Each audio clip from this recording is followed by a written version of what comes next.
Hello mga karelasyon. Ngayon, pag-uusapan natin ang isang bagay na gusto ng lahat. Kung paano mo mabaliw ang isang tao sa'yo. Hindi ito yung pagiging obsessive, toxic, na baliw, okay? Kundi yung tipong ikaw ang laging nasa isip niya. Ikaw yung gustong makita, makasama, namimiss ka lagi niya. Ikaw ang pinipili kahit maraming pagpipilian. So kung nakaka-relate ka, manood ka.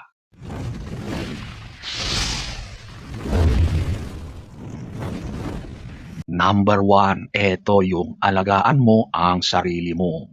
Confidence ang pinaka malakas na aphrodisiac. Ano ba ang aphrodisiac? Ito yung lagi kang namimiss, gustong makasama, gustong makita, gigil na gigil sa'yo lagi. Ayaw niyang mawalay, lakas tama sa iyo. Ayusin mo ang sarili mo physically, mentally, at emotionally.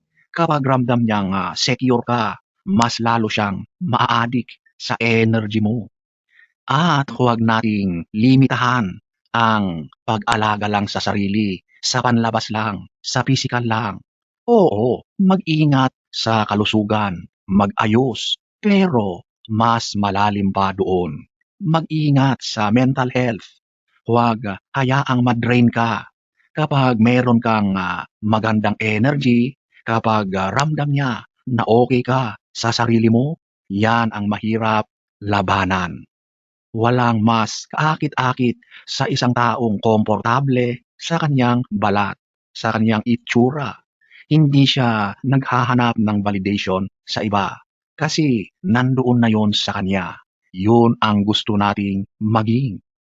Number two, bigyan mo ng katahimikan, peace, hindi puro drama. Alam nyo sa mundo na magulo, maging pahingahan ka. Kapag ikaw ang safe space niya, hindi ka niya basta-basta pakakawalan. Madali kang mahalin kapag masayahin ka. Pero yung taong nananatili kang gusto kahit sa ordinaryong araw, yun ang mahirap hanapin. Huwag maging source ng stress. Huwag palaging mareklamo. Huwag laging palaaway. Huwag laging drama, puro nega. Lalo na sa mga maliliit na bagay, palipasin na lang yan. Kapag naisip niya na kapag nasa tabi mo siya, ay para siyang lumalakas, para siyang nare-recharge. Natural na hahanap-hanapin kanya araw-araw. Maging yung tao na gusto niyang kwentuhan kahit wala namang espesyal na okasyon o kaganapan o nangyayari. Yun ang koneksyon na matibay. Number three, eto yung iparamdam mo na choice siya. Hindi yung kailangan mo lang siya. Mahal mo siya kasi gusto mo. Hindi yung kailangan mo. Kapag nararamdaman niyang pinipili mo siya araw-araw, kahit kaya mong mag-isa, doon siya tunay na nababaliw, na adik. Kasi ipinapakita mo na mahalaga siya sa'yo. Malaking bagay ito. Lahat tayo gusto na piliin.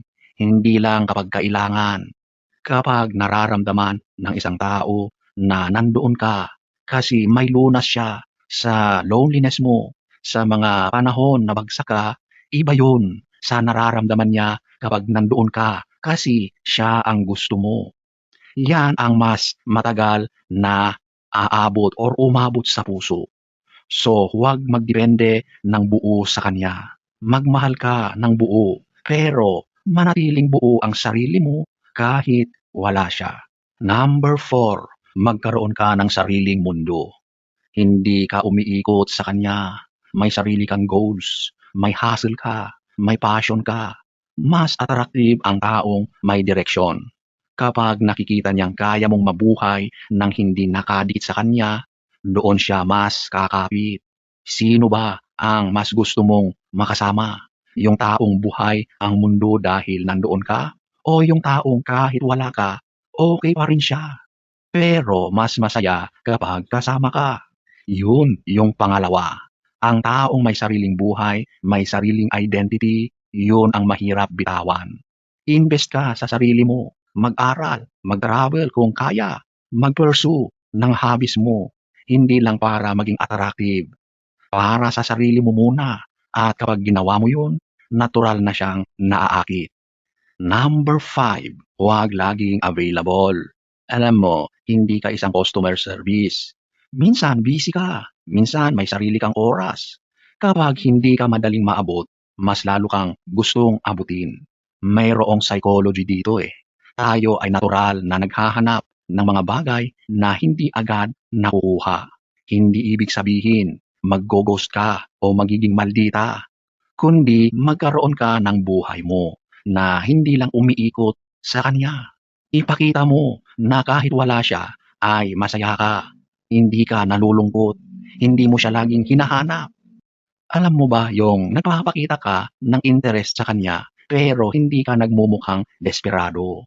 Kasi kapag nalaman niyang lagi mo siyang inaabangan, lagi mo siyang iniintay, nawawala yung gana, nawawala yung excitement. Kasi ramdam niya na tila ba ay habol na habol ka sa kanya. Alam mo, kapag yung attention mo ay hindi laging nasa kanya, nagiging curious siya. At yung curiosity na yon, simula yon ng obsession. Maging balance lang, okay? Present ka, pero hindi ka naman sobrang clingy. 2,000 years later. So, ayan po mga karelasyon. Hindi mo kailangang baguhin ang sarili mo para mahalin ka. Kailangan mo lang paunlarin ang sarili mo. Upgrade para sa sarili mo muna. Kapag nakatuon ka sa pagiging pinakamahusay na ikaw, may direksyon, may peace, may confidence, ang tamang tao ay hindi lang mabibighani, kundi maaakit at mananatili.